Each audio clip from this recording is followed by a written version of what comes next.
Dallas Mavericks owner Mark Cuban started a little bit of controversy recently with some allegedly racist comments. So let's listen to that and then a little bit of a conversation of it on The Five, and then we'll talk. I mean, we're all prejudiced in one way or the other. If I see a black kid in a hoodie and it's late at night, I'm walking to the other side of the street.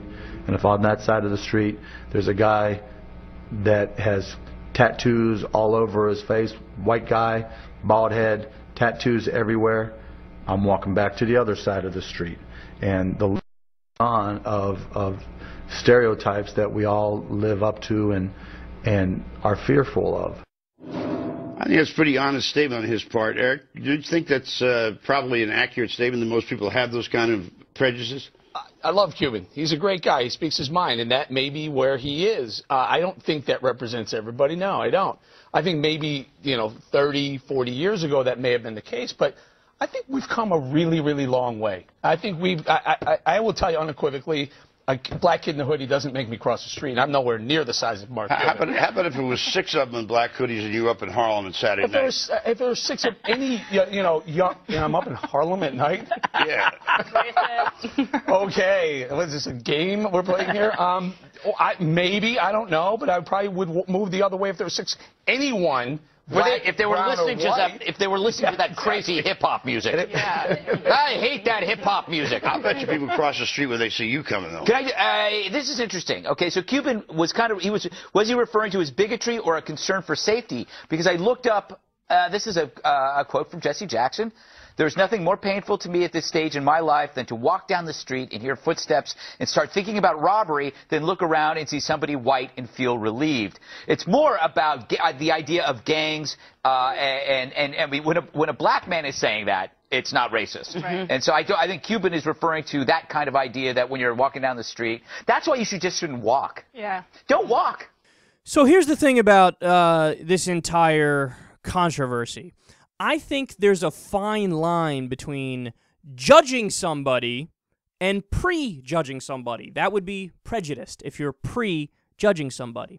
So if you're saying that, look, if I see a black guy in a hoodie at night, I'm scared and I'm going to the other side of the street, I do think that's illegitimate, and I do think that kind of makes you a bigot and kind of makes you a racist.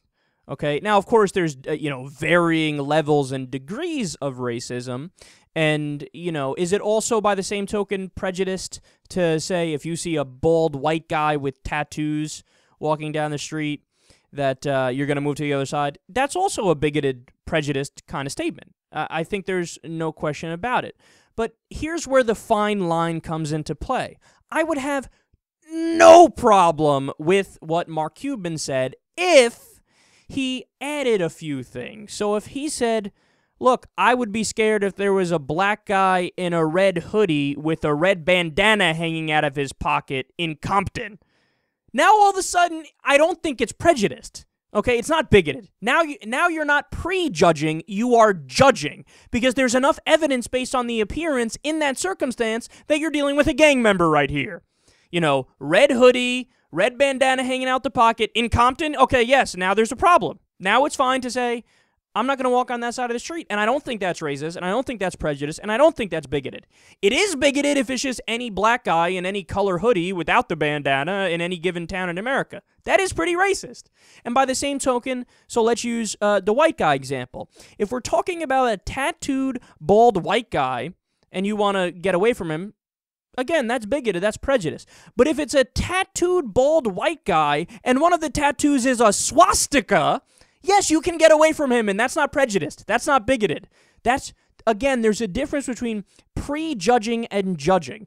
And the question is, where is the line in each given circumstance where we could say, you're no longer prejudging, you're actually judging based on evidence, Because look, of course there's always a time when there's not enough evidence and you're just flat out prejudging.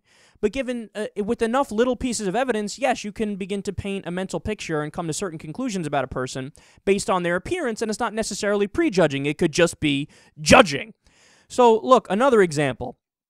If you just happen to see like a person from the Middle East going on a plane, and you think, oh my God, with this terrible plane's going to be fucking bombed. Well, no, that would be prejudging, and that would be bigoted and racist and Islamophobic, as they call it, because if you look at the statistics, the overwhelming majority of Middle Eastern people are not going to fucking bomb a plane or take it down or anything like that.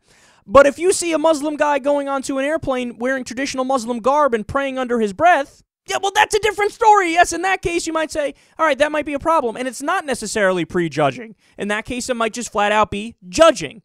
So, again, and this cuts every which way. It's got nothing to do with, specific groups of people because, like I said, for example, the white guy example with tattoos that I gave, and, I mean, another example, if you see a white guy in a suit and tie, as I often have on, and, you might see me out somewhere and think, okay, that's just a regular white guy in a suit, that would be the rational response. But if you see, a middle-aged white guy in a suit walking into Goldman Sachs holding a briefcase, is it really prejudice to think that guy might be robbing the shit out of people and might be, taking their houses from them by pushing subprime mortgage crisis, by pushing the subprime mortgages, which led to the subprime mortgage crisis? Well, yeah, again, based on the evidence, we know that Goldman Sachs was engaged in a large amount of fraud. We know that they did all these sketchy practices. So in that case, it wouldn't necessarily be prejudging. It would just be judging. So it depends on the situation, and it's about where you draw the line. And I think the problem with what Mark Cuban said, and I'm not really outraged by it because I think what he's saying is close to true. It's not true, but it's close to true. I think what would make it true is what I laid out.